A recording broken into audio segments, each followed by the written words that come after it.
Frères et sœurs en Christ, bonjour. Je suis heureuse de vous retrouver pour une nouvelle étude. Aujourd'hui, nous parlerons de la Sainte Seine. Il y a quelques semaines, nous avons lancé sur Facebook un sondage dessus et vous avez été près de 16 000 personnes à réagir. Nous vous remercions pour cela. Aujourd'hui, nous allons donc parler de la Sainte Seine. Nous nous poserons toutes les questions que vous nous avez posées et tout ça, nous allons le synthétiser dans cette étude. Avec nous aujourd'hui, donc le frère Isaac. Bonjour Isaac. Bonjour Adélaïde. Alors on est très heureux de te retrouver. Nous allons parler aujourd'hui de la Sainte Seine. Oui. Hein?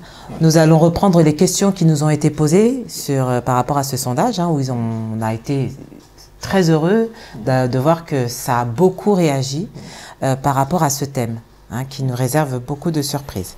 Alors, je voudrais d'abord te demander, tout simplement, qu'est-ce qui t'a poussé à lancer ce sondage sur Facebook? En fait, c'est le Seigneur qui me l'a mis à cœur. Ouais. Donc, à cause des problèmes de doctrine qu'il y a aujourd'hui dans l'Église, les choses sont pourtant claires.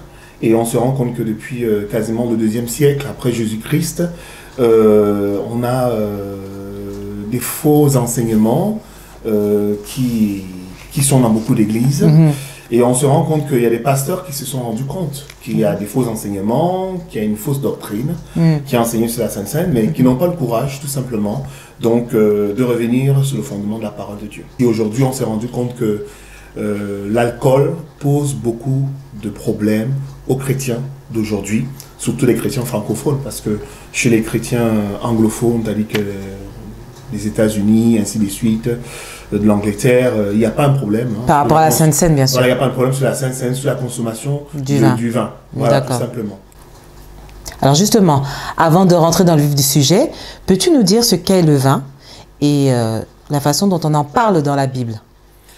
Alors, le vin, c'est le dérivé du raisin. Donc, c'est une fermentation du jus du raisin. D'accord. Tout simplement. Donc, ce procédé s'appelle la vinification. Donc, le vin est alcoolisé. Donc, il n'y a pas de vin non alcoolisé, ça n'existe pas. Quand on Contrairement pose la question, à ce qu'on... Voilà, quand on pose la question à un viticulteur, c'est pas le vin est alcoolisé. D'accord. Donc, c'est une transformation du jus du raisin, donc la fermentation. D'accord. Et on a Jésus-Christ dans la Bible, dans les noces de Cana, Jean chapitre 2, verset 6 à 11, il a transformé l'eau en vin. L'eau est le symbole de la purification. Donc les Juifs utilisaient l'eau pour se purifier. Et l'eau s'échange en vin, tout simplement, le vin qui symbolise le sang de Jésus. Tout simplement, qui nettoie nos péchés, qui nous lave de nos péchés. L'eau purifie et le vin aussi purifie, nous lave de nos péchés qui se trompent. Le vin qui symbolise le sang, d'accord? Et on a Noé aussi, est la première personne à avoir cultivé la vigne. Et il sait, quand son arche s'est arrêté sur le mont d'Arara. Le mont d'Arara se trouve en Asie occidentale, en Turquie. Donc Noé, au pied du mont Arara, avait cultivé la vigne. Il a consommé le produit de la vigne, c'est-à-dire que il s'en est enivré tout simplement. Donc, on a aussi ce cas-là de Noé qui a pris le fruit de la vigne. On a aussi dans la parole de Dieu, dans Genèse chapitre 14, versets 17 à 18, on parle du vin, on parle de Melchisédek. Et c'est la première fois où on voit la manifestation de la Sainte Seine. Parce que Melchisédek, il dit qu'il a amené le pain et le vin à Abraham quand celui-ci venait de la guerre des rois, de la défaite des rois. Donc la Bible dit qu'il était sacrificateur du Dieu très haut. Un sacrificateur, c'est un prêtre. Ok. On a également le vin est mentionné dans la Bible par les prophètes de la parole de Dieu. On a Isaïe chapitre 22 verset 13, Isaïe 24 9, Isaïe 24 11, Isaïe 28 7. On a Jérémie exactement aussi qui parle du vin. Jérémie 13, 12 et 35, 16. On a Ézéchiel qui parle aussi du vin. Donc Ézéchiel 44, 21, Ézéchiel 27, 18. Le vin aussi, quelque chose de très incroyable, sert à accompagner, sert de libation. Ça sert à accompagner les offrandes. Donc ça on le voit dans Nombre 15, versets 7 à 10. Tout simplement. Donc le vin est pris comme offrande qui accompagne les holocaustes sur l'autel.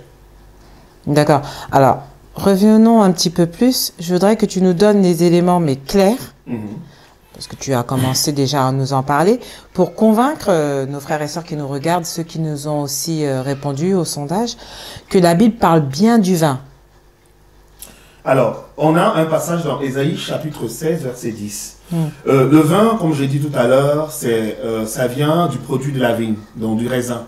Donc la Bible parle bien dans Ésaïe, le texte qui apparaît, que c'est un moment de vendange. Ouais. Donc de vendange où on recueille des grappes de raisin, et donc c'est un moment joyeux et de fête, d'accord?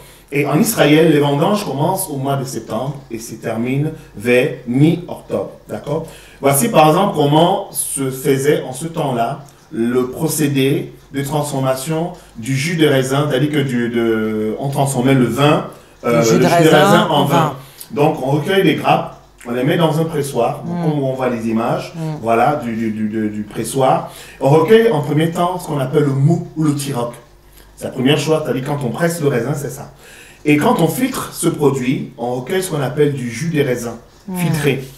Alors, au bout de 10 jours, sachant qu'on était dans des pays qui étaient chauds, où il faisait très chaud, entre 10 et 30 jours, donc on a une fermentation, le jus des raisins se fermente, et c'est ce qui donne le vin, tout simplement. Parce qu'en ce temps-là, des personnes, en fait, n'avaient pas de procédé de conservation, comme aujourd'hui, on met un conservateur dans des jus de raisin pour qu'ils ne fermentent pas. Donc, en ce temps, il n'y avait pas ce procédé de conservation. Donc, ça fait qu'en plus, avec la chaleur, donc entre 10 et 30 jours, le jus de raisin se fermentait et ça donnait tout simplement du vin. Et il faut savoir autre chose, c'est que la Pâque juive a lieu au mois d'avril. La vendange s'est terminée au mois d'octobre. Donc, ça veut dire qu'on a pressé tout le raisin. Donc, d'octobre jusqu'à avril, évidemment, on a plus de 10 jours, on a quasiment 6 mois. Donc, il n'y a pas de procédé de conservation. Donc, le jus de raisin se transforme en vin. Donc, ce qui amène à dire que, autant, en ce temps-là, à la Pâque, les gens consommaient du vin et non du jus de raisin. D'accord. Donc, une question qui n'est pas totalement dans notre sujet, quoique un petit peu quand même. Est-ce qu'un chrétien peut boire du vin ou des boissons alcoolisées? C'est aussi une question qui nous a été posée dans le sondage. Je voudrais juste que tu y répondes rapidement dessus. Oui, un chrétien peut boire du vin, peut boire de l'alcool, mais en fait avec modération. Il faut savoir une chose, c'est que si l'abstinence, c'est toujours la meilleure chose. Donc les chrétiens qui décident de ne pas boire, c'est une bonne chose, hein, c'est très bien. Premièrement, ce que je vais signer ici, que les sacrificateurs dans la Bible consommaient du vin. Mais il leur a été interdit de consommer de vin avant de rentrer dans le service dans la tente d'assignation. On le voit dans Lévitique chapitre 10, verset 9, et Deutéronome chapitre 14, verset 26. Et on le voit également dans Nombre 6, verset 3, où on parle des Naziréens. Un Naziréen, en fait, c'est celui qui faisait un vœu de servir le Seigneur, et il lui était interdit de consommer tout ce qui venait de la vigne. C'est-à-dire que tout ce qui venait du raisin. Donc, il ne prenait pas du jus de raisin, il ne prenait pas du vin, il ne prenait pas des raisins secs, il ne prenait pas des pépites, il ne prenait rien de ça. Donc, en fait, c'est celui qui avait fait ce vœu. Pendant son temps de Naziréat, il devait rester sans consommer du vin et de ne pas prendre des choses qui viennent de la vigne. D'accord. Mais après ce vœu de Naziréat, on le voit dans Nombre 6, 13 à 20, il pouvait consommer du vin en ce moment. Donc, on peut se consacrer. Il y a des chrétiens qui peuvent se consacrer. Et que moi, je ne prends pas de vin, je ne prendrai pas. C'est leur choix, c'est leur désir. Oui. Mais s'ils se privent de vin parce que c'est un péché, non, c'est pas ce que nous dit la Bible. D'accord? D'accord. Jésus lui-même a consommé du vin. Oui. Regarde ce qu'on parle de lui. Voici ce qui est dit de Jésus dans Luc chapitre 7, verset 33. Il dit bien que car Jean-Baptiste est venu, ne mangeant pas de pain et ne buvant pas de vin. On ne dit pas que ne buvant pas de jus de raisin, ne buvant pas de vin. Vous dites, il a un démon. Vous avez vu, Jean-Baptiste, il mangeait du miel et avec des sauterelles. C'était ça, sa nourriture. Ouais. Il consommait comme ça l'état sauvage, d'accord? Et il dit que le Fils de l'homme, verset 34, le Fils de l'homme est venu mangeant et buvant. Vous dites, c'est un mangeur et un buveur, un ami des publicains et des gens de mauvaise vie. D'accord? Donc, ça veut dire que Jésus-Christ mangeait et buvait. buvait du vin. D'accord. D'accord. Ok. Et on voit aussi Paul dit dans Éphésiens chapitre 5, verset 18, ne vous enivrez pas de vin, c'est de la débauche, soyez au contraire remplis de l'esprit. Donc, cette l'ivresse est interdite. Il dit bien, ne vous enivrez pas de vin. Donc, cette l'ivresse est interdite. Regarde ce que Paul dit en plus à Timothée chapitre 1, 1 Timothée chapitre 5, verset 23. Ne continue pas à ne boire que de l'eau, mais fais usage d'un peu de vin à cause de ton estomac et de tes fréquentes indispositions. Donc, l'usage de vin, ici on le voit, à l'usage thérapeutique. D'accord? Donc, médical. Le vin, c'est une consommation aussi pour le corps. D'accord? C'est un remède aussi parce que le corps en a besoin. Il ne faut pas tout simplement en abuser. Et donc, Pierre le dit dans 1 Pierre, chapitre 5, verset 8. Soyez sobres, veillez votre adversaire, le diable, rôde comme un lion rugissant. Mais il dit bien, soyez sobres. D'accord? La sobriété ici, en fait, c'est une personne qui consomme du vin, mais modérément. Tout simplement. C'est une personne qui est sobre. Et on va aller encore dans Luc 5. Jésus dit, Luc chapitre 5, versets 37 à 38. Personne ne met du vin nouveau dans de vieilles outres. Donc Jésus parle du vin. Et dans ce passage, il dit bien, le vieux vin est bon. C'est Jésus qui dit que le vieux vin est bon. Donc, si à partir de tout ce qu'on a vu, et que vous pensez toujours que boire du vin, c'est un péché, ça veut dire que les sacrificateurs, les prophètes, le Seigneur Jésus, ses apôtres, étaient des pécheurs, parce qu'ils étaient des buveurs de vin. Ils n'étaient pas ivres, mais c'était des buveurs de vin. Voilà. D'accord. Alors, pour nous recentrer sur notre étude, qui est par rapport à la Sainte Seine, qu'est-ce que la Sainte Seine? Ça, je voudrais que tu nous répondes. Et comment doit-on la servir? Car tu nous as clairement, tu nous as pas encore vraiment clairement démontré quand même si on a bien compris que le vin dont on parle dans la Bible est alcoolisé, c'est vraiment du vin, mais tu ne nous as pas encore démontré que c'est ce que Jésus, en fait, avait servi. Il y a des personnes qui, pour elles, quand elle nous parle en fait de deux livres, donc dans le livre de Luc et dans le livre de Matthieu, qui parlent en fait du fruit de la vigne, sans mentionner que c'est le vin, donc du jus de raisin. Ça pourrait être du moins du jus de raisin. Il y a des personnes qui nous ont posé cette question et je voudrais que tu sois très clair vraiment par rapport à ça. Qu'est-ce que c'est que la Sainte Seine? Et comment doit-on la servir? Alors, la Sainte Seine, Seine veut dire repas. C'est la signification. D'accord? Donc, Sainte Seine veut dire saint repas. La Sainte Seine a un rapport avec la Pâque. Et la Sainte Seine représente 3 choses. Ça représente le passé. Parce que Israël a été délivré par l'Éternel. Ils ont immolé la Pâque en ce moment-là. Et Jésus lui-même est mort à la Pâque. Tout à fait. Elle représente le présent. Jésus-Christ avec ses disciples et l'Église. Elle représente le futur. Jésus-Christ revient et rétablir son royaume et exercer ses jugements. Et je redis que Jésus-Christ, lors de la Sainte Seine, l'a présenté avec du vin. Donc c'est bien du vin que Jésus a servi lors de la Sainte Seine. C'est bien du vin que Jésus a servi. Comme je l'ai indiqué tout à l'heure, j'ai dit que la Sainte Seine est immolée. La Sainte Seine que Jésus a faite, c'était pendant la Pâque. C'était au mois d'avril. Les vendanges sont terminées au mois d'octobre. Il n'y avait pas de moyens de conservation. Donc il ne pouvait pas avoir du jus de raisin. C'était du vin. Tout simplement. Ce qu'on a expliqué scientifiquement avec les images qu'on est en train de voir, c'est que la transformation du vin, du jus de raisin en vin, c'est entre 10 et 30 jours. Tout simplement. Voilà. D'accord. Et la Sainte Seine, autre chose, comment on doit la servir? Elle est faite tout simplement le soir. Donc c'est un repas, en fait, dans la tradition juive, qui est accompagné d'un agneau, du pain sans levain, des herbes amères, et il y a 3 coupes de vin qui sont servies à table.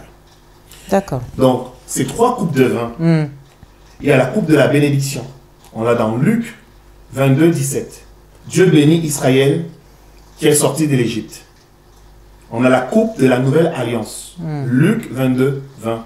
Dieu établit une nouvelle alliance avec son peuple par le sang de Jésus. On a la coupe du jugement prise par Jésus. Parce que Luc, à table, parle de 2 coupes.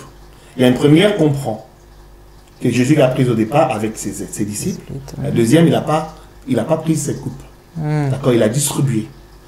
La troisième coupe, qui est la coupe de jugement, il a prise dans le jardin de Gethsémani. D'accord. Ok. Mais Paul dit dans 1 Corinthiens 11, 20 à 19. Lorsque vous réunissez, ce n'est pas pour manger le repas du Seigneur, car quand on se met à table, chacun commence par prendre son propre repas. Et l'un a faim tandis que l'autre est ivre. Donc on voit que à la Sainte Seine, pendant ce repas, parce que ça se fait pendant un repas, il se fait pendant le repas, la Sainte Seine. Donc on ne boit pas de l'eau, on ne boit pas du jus de raisin, on boit du vin. Donc parce qu'on parle ici de l'ivresse. Il s'agit bien ici ça indique bien que pendant cette Sainte Seine, pendant ce repas, c'est le vin qui était servi. Il y a autre chose.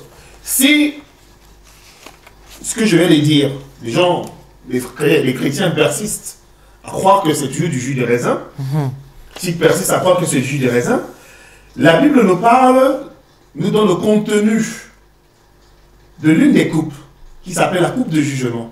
Il est bien précisé dans Psaume 75, 8. Dans d'autres versions, c'est le verset 9. Il y a dans la main de l'Éternel une coupe où fermente un vin plein de mélange.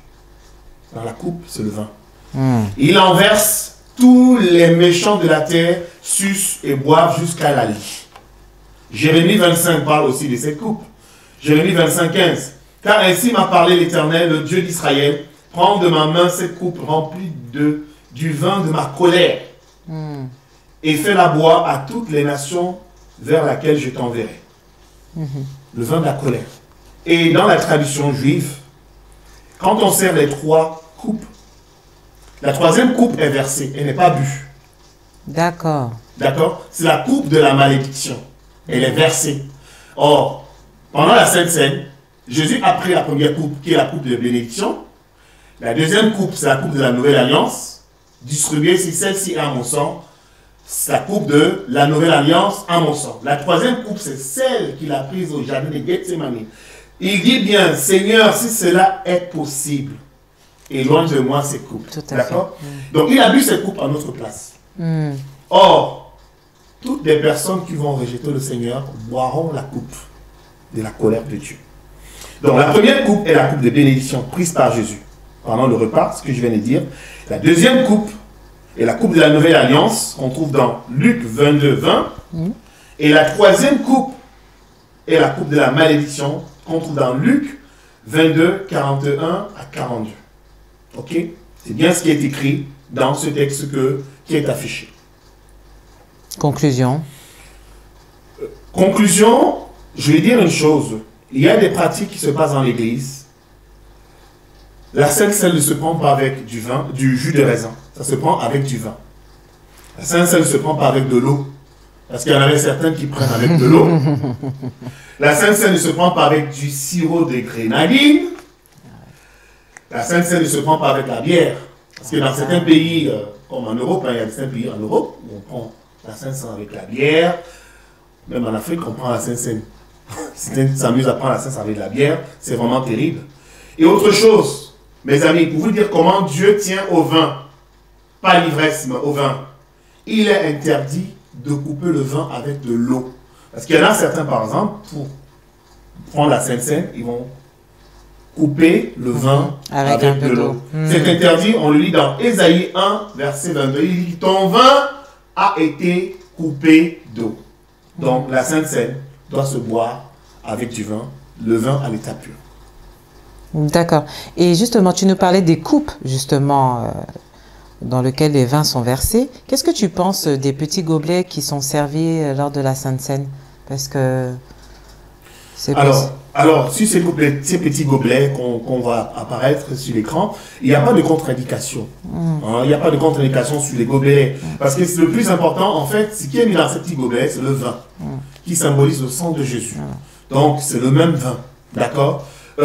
Imagine-toi, par exemple, le jour de la Pentecôte, il y avait 3000 âmes de sauvées, qu'il fallait prendre la Sainte Seine. Donc, tu imagines une coupe.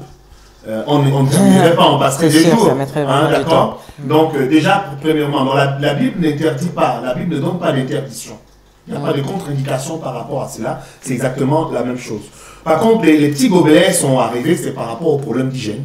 Tout simplement, les problèmes d'hygiène. On a aussi eu la grippe HN1, voilà, où le ministère de la Santé en France avait décrété que les églises utilisent les petits gobelets pour donner la Sainte Seine. Donc c'est pour les problèmes d'hygiène et de maladies que, en fait, ça ne change rien, ça ne change rien tout simplement. Ça répond à voilà, c'est le même, c'est le même, c'est le même. D'accord. Et pour quelle raison alors l'évangile de Jean, lui, ne parle pas de cette coupe? Alors, l'évangile de Jean ne parle pas de cette coupe parce que l'évangile de Jean est écrit quasiment après l'an 70 après Jésus-Christ. Ouais. Donc, les chrétiens prenaient déjà la Sainte Seine. C'est comme, par exemple, c'est la vendange, comme j'ai parlé de la vendange du vin. Donc, les chrétiens prenaient déjà la Sainte Seine. Ils savaient que quand on vient prendre la Sainte Seine, c'est avec du vin. C'est pas avec du jus de raisin. Donc, il n'y a pas besoin de donner des précisions là-dessus. D'accord. Et c'est comme, par exemple, nous, si on fait la Sainte Seine, on convoque les gens, on dit que demain, il y a la Sainte Seine. On va pas dire qu'on va prendre avec du pain, ou avec du jus de raisin ou du vin, en fonction de comment chacun fait. Tu comprends un petit peu. Nous, on le fait avec du vin. Donc, on ne va pas dire que c'est bien, parce que ceux qui viennent faire participer à la Sainte Seine savent que c'est du vin. Donc, il n'y a pas besoin de donner cette précision. C'est déjà dans la nature, dans la culture des personnes. Voilà. D'accord. Alors, maintenant, nous allons parler des dérives de la Sainte Seine. Durant le sondage, on nous a indiqué que dans certaines confessions, le vin qui était servi, en fait, était donc présenté par le prêtre ou le pasteur comme le sang humain de Jésus. Et donc, est-ce que c'est vraiment, je vous pose des questions qui ont été transmises, qui ont été demandées pour que tu nous répondes vraiment. Et est-ce que c'est vrai ou alors est-ce que le vin, finalement, c'est un symbole lors de la Sainte Seine? Alors, c'est vraiment une très fausse doctrine. Voilà. Le vin représente le sang de Jésus, c'est un symbole très fort. C'est pas du sang humain. D'accord. Et d'ailleurs même, tu poses des personnes qui ont justement posé cette question et qui ont fait cette réflexion. Ouais. Ils sont pas très loin des Juifs de ce temps, qui ont été scandalisés quand Jésus-Christ leur a dit que ceci est ma chair, ceci est mon sang. Il dit que prenez ma chair, si vous mangez ma chair est vraiment de la nourriture. Et mon sang est vraiment un breuvage. Et les Juifs qui étaient en ce temps-là, ils étaient scandalisés. Ils ont dit, il veut nous donner sa chair à manger. Donc voilà. Donc ce sont des symboles. On n'est pas... les chrétiens ne sont pas des cannibales. Le vin ne se transforme pas en... Non. Ce sont des symboles. De Jésus. D'accord, parce qu'on a le même problème qui est constaté au sujet de l'Eucharistie chez les chrétiens catholiques. Et je voudrais que tu nous dises quelque chose à ce sujet, justement. Oui, ça c'est vraiment une fausse doctrine, une doctrine même, je vais dire, diabolique chez les catholiques, qui date donc du IIe siècle, déjà après Jésus-Christ, où on dit en fait que l'Eucharistie, en fait, c'est... Qu'est-ce que c'est le pain? L'Eucharistie, en fait, c'est le pain et le vin qui se transforment réellement en la nature de Jésus. C'est-à-dire que le pain devient la chair de Jésus, la vraie chair. Et que tu vois l'hostie, le pain qui est l'hostie. Tu vois l'hostie, mais on te dit que en fait c'est la vraie chair. Le sang, le vin qui symbolise le sang devient le vrai sang de Jésus humain. C'est très grave. Et c'est vraiment grave de mettre ça dans la tête des gens, une fausse doctrine mais diabolique, parce que nous ne sommes pas des cannibales. Déjà, tout c'est une symbolique très forte. Autre chose, c'est que l'Eucharistie amène aux gens à penser que quand ils communient, ils peuvent demander le pardon des péchés. Les défunts. C'est-à-dire une personne qui est morte, ouais. Tu peux faire une prière après avoir pris la Sainte Seine, faire en sorte que tu demandes le pardon du péché. Or, la Bible dit que il est réservé à un homme de mourir qu'une seule fois et après vient le jugement. Si tu n'as pas donné ta vie au Seigneur Jésus-Christ de ton vivant, si tu es mort dans le péché, tu vas en enfer. On peut faire des prières de mort pour toi. Parce que c'est à partir de là que les prières des défunts, des morts sont arrivées. Au niveau par rapport à ce que font l'Église catholique. D'accord? Donc manger le corps et boire le sang, c'est tout simplement croire au Seigneur Jésus-Christ. Croire au sacrifice qu'il a fait sur la croix. C'est tout simplement ce que veut dire. Quand Jésus a dit que manger, c'est dit que croyez en moi, croyez en ce que le Père m'a envoyé. Croyez au sacrifice que je vais faire, tout simplement. Voilà. D'accord. On a bien compris. On va parler maintenant du pain. Alors, tous les sondés que nous avons eus sont unanimes sur le fait de prendre la Sainte Seine avec du pain sans levain. Est-ce que tu peux nous dire d'abord ce que représente le pain dans la Sainte Seine? Alors, Jésus dit que le pain, voici le pain qui descend du ciel, il le dit dans Jean. Le pain, c'est la nourriture. Le pain qui est servi, il est servi sans levain. D'accord? C'est avec la farine de blé. Donc, le pain symbolise la nourriture et ça symbolise aussi l'unité du corps du Christ. Parce que c'est plusieurs grains de blé qui sont broyés, qui donnent une farine. Et cette farine, on la transforme en pain. L'unité du corps du Christ. D'accord? Dans Jean, chapitre 11, verset 52, il est dit, « Et ce n'était pas pour la nation seulement, c'était aussi afin de réunir en un seul corps les enfants de Dieu dispersés. » D'accord? Donc nous étions des enfants de Dieu dispersés. Maintenant le Seigneur nous ramène à être unis dans le seul corps. Donc quand nous communions dans le corps du Christ, le pain, ça symbolise l'unité, le corps du Christ. D'accord? D'accord. Voilà. Et pour quelle raison doit-on la prendre avec du pain sans levain? Pourquoi pas avec, je sais pas, du pain levé? Pourquoi pas avec un pain à base de farine, je sais pas, de manioc? Enfin, je te dis un peu... pourquoi avec le pain déjà sans levain et pourquoi forcément de blé, comme tu viens de nous le dire? Parce qu'en fait, le blé symbolise la semence, la parole de Dieu. Ça symbolise aussi la fructification. D'accord? J'ai dit que le pain, c'est la nourriture. Et le blé, c'est la semence. Donc ça symbolise la parole de Dieu, la fructification. Donc nous sommes la semence de Dieu. Quand nous allons évangéliser, nous sommes la semence de Dieu. D'accord? Donc nous sommes sémés dans le monde, tout simplement. Donc c'est pour cette raison que le blé a une symbolique très très très forte. D'accord? On fait le pain de la Sainte Seine avec du blé. Et rien d'autre, pas la farine de manioc, pas avec des gâteaux. Rien que du blé. D'accord? Rien que du blé et pas du levain. D'accord. Alors, je te repose la question, tu nous as un peu répondu quand même. Pourquoi Dieu n'interdit pas le vin, qui est une boisson alcoolisée, mais interdit le levain dans la pâte au moment de la Pâque ou de la Sainte Seine, ou de la Seine? Là, ça reprend en fait que tu nous parles du levain, peut-être un peu plus, parce qu'on a compris pourquoi le blé. Il faut savoir une chose, le levain symbolise le péché et la tromperie. Voilà, d'accord. Voilà, le levain symbolise le péché et la tromperie. La Bible dit qu'un peu de levain fait lever la pâte. Tu mets un peu de levain dans une pâte, une petite farine, ça gonfle. Ça gonfle, oui. Le Seigneur n'aime pas ça. Donc pendant la période de la Pâque, il est interdit d'avoir du levain chez soi. Parce que c'est un saint repas. Le levain, c'est le péché et la tromperie. Ce n'est pas le cas du vin. Le vin est un médicament spirituel. On a dit que c'est le sang de Jésus. Ça symbolise le sang de Jésus qui lave nos péchés. Qui lave nos péchés, qui lave nos blessures. Il a des vertus. On a dit que le vin est un médicament à usage thérapeutique. Pour la conseiller à Timothée. Donc, le corps en a besoin d'un peu de vin. D'accord? Et je vais te dire quelque chose, Adélaïde, qui va te surprendre et qui va peut-être vous surprendre, vous le verrez dans la parole de Dieu.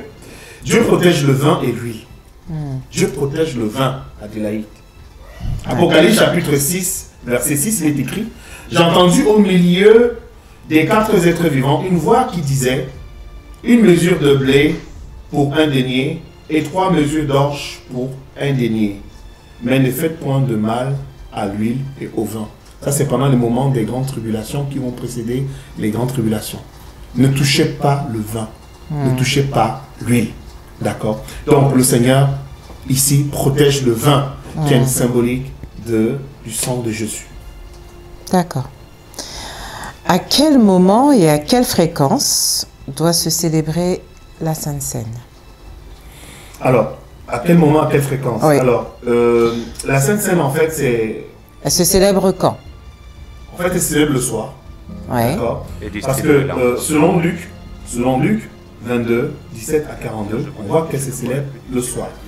D'accord? Et Paul déclare dans sa citation, dans 1 Corinthiens 11, 23, « Car j'ai reçu du Seigneur ce que je vous ai enseigné, c'est que le Seigneur Jésus-Christ, dans la nuit, il fut livré, il prit du pain. » La nuit où il fut livré, la nuit. D'accord. Donc, déjà la Pâque a été faite la nuit, parce qu'Israël a immolé la Pâque la nuit, et il devait manger tout, rien ne devait rester au lever du soleil. Donc ça se fait le soir. Jésus-Christ, quand il a célébré la Pâque, c'était le soir. Il était livré la nuit. On était au jardin de Gethsémane, c'était la nuit. Donc, Paul aussi le rappelle dans Acte 20, Acte chapitre 20, versets 7 à 11. Il est dit que Paul avait commencé la Pâque, il avait commencé la Sainte Seine le dimanche ce soir. Mais il y avait un jeune homme qui était à la fenêtre, qui s'était assoupi, qui était tombé. Et ce qui a fait qu'il y a eu cet incident qui a fait qu'il n'a pas pu le célébrer le soir, mais il a fait au lever du matin. Donc il a fait dans la nuit de dimanche à lundi, tout simplement. Donc la Sainte Seine se célèbre le soir. Mais certaines églises, par exemple, pour des raisons de commodité, oui, parce que voilà, c'est ce que j'allais dire. Voilà, pour des raisons de commodité, la font le dimanche matin. D'accord. Parce que tout le monde est là le dimanche matin, donc voilà. C'est une question de commodité. Voilà, on va le faire le dimanche matin. Bon, elle est célébrée parce que Jésus dit que à chaque fois, quand vous serez avec moi, faites ceci en mémoire de moi. D'accord? C'est ce que Jésus dit dans 1 Corinthiens, chapitre 11, du verset 25 à 26. D'accord. Alors, maintenant, dis-nous qui peut prendre pour participer à la Sainte Seine? Et est-ce qu'on doit se préparer pour prendre la Sainte Seine? C'est important, ça, c'est une bonne question. Alors, qui peut prendre la Sainte Seine? N'importe qui ne peut pas la prendre. Seuls les enfants de Dieu. La Sainte Seine est en rapport avec la Pâque.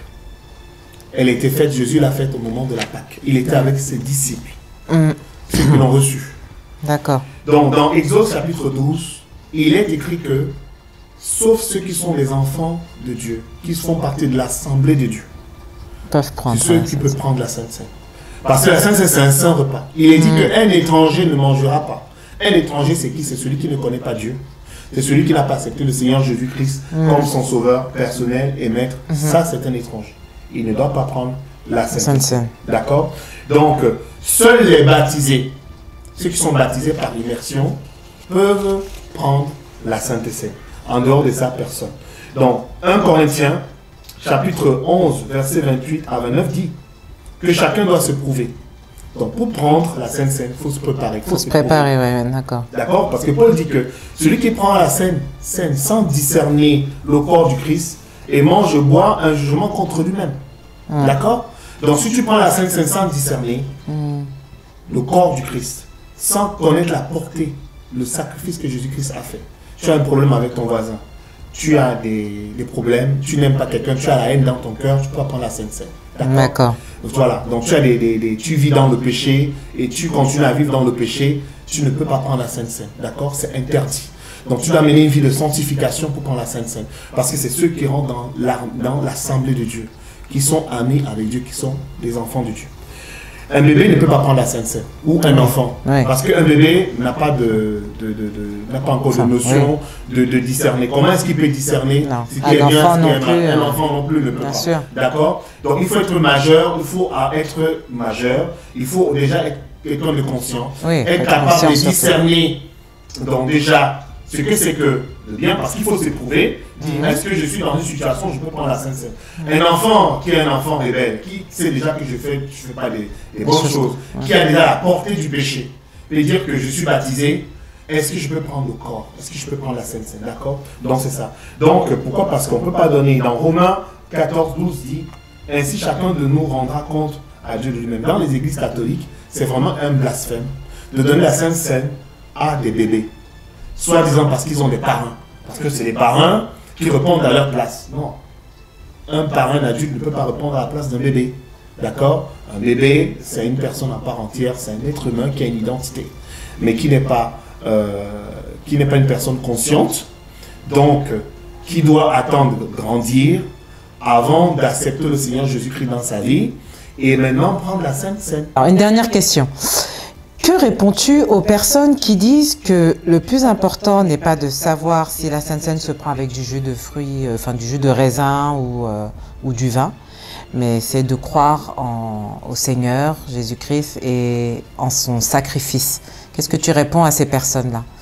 Je leur dis que... Ça, c'est énormément. Alors, je peux te dire hein, qu'on a beaucoup de personnes qui étaient plus à nous dire qu'en effet, la Sainte Seine avec du vin et du pain sans levain, mais qui sont nombreux vraiment à nous dire que finalement, tout ça, c'est que anecdotique. Ce n'est pas ce que le Seigneur regarde. Alors, je veux répondre à ces personnes en regardant la caméra. D'accord. Il est très dangereux de pratiquer ce que l'Évangile n'a pas écrit, n'a pas recommandé. Si vous savez que la Sainte Seine se prend avec du vin, parce qu'il y en a certains pasteurs qui disent qu'en prenant la Sainte Seine, ils servent la Sainte Seine avec du jus de raisin pour ne pas réveiller le passé et les vieux démons. Des vieux démons, d'ivrognerie de certaines personnes. C'est un faux débat. Parce que le moment de la Sainte Seine, c'est un saint moment. La Bible dit que chacun doit s'éprouver, s'examiner. Donc, si tu es délivré de démons de l'ivresse, de l'ivrognerie, ce n'est pas en prenant la Sainte Seine que ce démon va venir. C'est qu'il y a un problème. Tu n'as pas été livré. Parce que la Bible dit que celui qui est en Jésus-Christ est une nouvelle créature.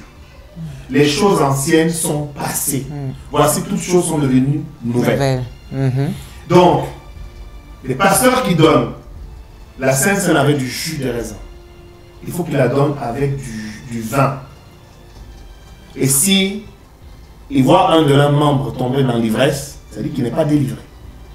Et si tu sais que la Sainte Seine se prend avec du vin et que tu prends avec du jus de raisin ou avec du sirop ou avec autre chose, tu vas à l'encontre de la parole de Dieu.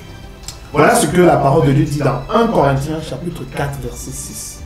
C'est à cause de vous, frères, que j'ai fait de ces choses une application à ma personne et celle d'Apollos. Une application. Afin que vous appreniez en nos personnes à ne pas aller au-delà de ce qui est écrit. Il ne faut pas aller au-delà de ce qui est écrit. Surtout quand les choses sont écrites, quand les choses sont claires, vous devez les appliquer. Jésus dit quoi? Ne vous bornez pas à écouter la parole de Dieu. Tout ce qui est écrit dans la Bible est la parole de Dieu. Ne vous bornez pas à écouter la parole de Dieu, mais mettez-la en pratique. Tout simplement. Donc, voilà ce que je vais dire par rapport à ça. Mais donc, juste, la personne qui va dans son église et son pasteur lui sert du jus de raisin, elle ne doit pas communier? Elle ne doit pas prendre la Sainte Seine. D'accord. Si tu es dans une église et que tu sais que la Sainte Seine se prend avec du vin, d'ailleurs, je vais te dire une chose que il n'y a pas une obligation de prendre la Sainte Seine. Il n'y a pas une obligation de communier. D'accord? Il n'y a pas une obligation. D'ailleurs, Paul dit que chacun s'examine avant de prendre. Donc, si tu ne prends pas, tu ne t'exposes pas. Donc, il n'y a pas une obligation de prendre la Sainte Seine. Mais il est conseillé de la prendre parce que pendant la Sainte Seine, il y a des délivrances. Il y a beaucoup de choses qui se passent pendant la Sainte Seine. La Bible dit que beaucoup de gens, beaucoup meurent parce qu'ils ont pris la Sainte Seine indignement. Paul le rappelle dans ses écrits que c'est à cause de cela que beaucoup d'entre vous sont malades et d'autres sont mortes parce que vous avez pris la Sainte Seine sans discerner. D'accord? Donc si ton pasteur sert la Sainte Seine avec du jus de raisin, si tu sais que c'est avec du vin, dès le moment où tu sais, que tu sais que c'est avec du vin et tu prends avec du jus de raisin, tu vas à l'encontre de la parole de Dieu. Tu pèches contre la parole de Dieu. D'accord? Donc tu ne dois pas prendre la Sainte Seine. D'accord, on a très bien compris. Alors Isaac, est-ce que tu as un dernier mot pour terminer? Oui, j'ai un dernier mot pour terminer parce que c'est un sujet vraiment qui est très important. C'est le fondement de notre foi, la Sainte Seine. Beaucoup de pasteurs savent qu'il faut la prendre avec du vin, mais ils servent avec du jus de raisin. Ce que je veux vous demander, s'il vous plaît, mes chers collègues, pasteurs, chers frères, d'avoir du courage. Certains disent que oui, on a trouvé déjà cela établi. Ouais. Nous, on sait que c'est avec du vin, continuer. mais on peut continuer qu'avec du jus de raisin. Il faut beaucoup de pédagogie, justement, pour toutes ces choses. Il faut l'amener avec la prière. Mais je ne demande pas de faire ça brusquement, mais de commencer à le faire. D'accord? Moi, dans l'église où j'étais... Déjà de l'enseigner. De l'enseigner, il faut déjà l'enseigner parce qu'il y a des gens qui ne le savent pas. Bien sûr. Il y a des gens qui ne savent pas, pendant le sondage qui était surpris, de se rendre compte que c'était avec du vin. Donc, je vous le dis, commencez déjà à enseigner cela. Là, l'église, on était à l'église apostolique à Paris, on servait avec du vin. Et un jour, comme il y a des gens qui avaient des problèmes avec du vin, on a commencé à servir avec du jus de raisin. Donc, c'est-à-dire que dans un même plateau, on avait des petits gobelets avec du vin et des petits gobelets avec du jus de raisin. C'est avec du vin, rien que du vin. Donc, je demande au pasteur, s'il vous plaît, je vous exhorte, à amener cela avec beaucoup de pédagogie et à avoir du courage, de ne pas avoir peur. Parce que vous rendrez compte au Seigneur demain de ce que vous aurez fait dans vos églises, de l'enseignement que vous aurez soutenu dans vos églises. Voilà, donc je vous encourage que le Saint-Esprit vous fortifie et amenez vraiment ces choses en avant, à revenir au fondement de la parole de Dieu. D'accord. Merci Isaac pour ce mot, ce dernier mot, ce mot de la fin. Comme tu viens de le dire, il nous faudra beaucoup de patience et de pédagogie pour ramener l'Église à une seule parole. Mais avec le Seigneur, tout est possible, bien entendu, et il faut vraiment avoir la foi. Nous vous remercions de nous avoir suivis. Nous vous donnons rendez-vous pour une nouvelle étude. J'espère à très bientôt. Que le Seigneur vous garde et vous protège. Merci. Au revoir. Bonne soirée, bonjour, bonne journée et que le Seigneur vous bénisse. À bientôt.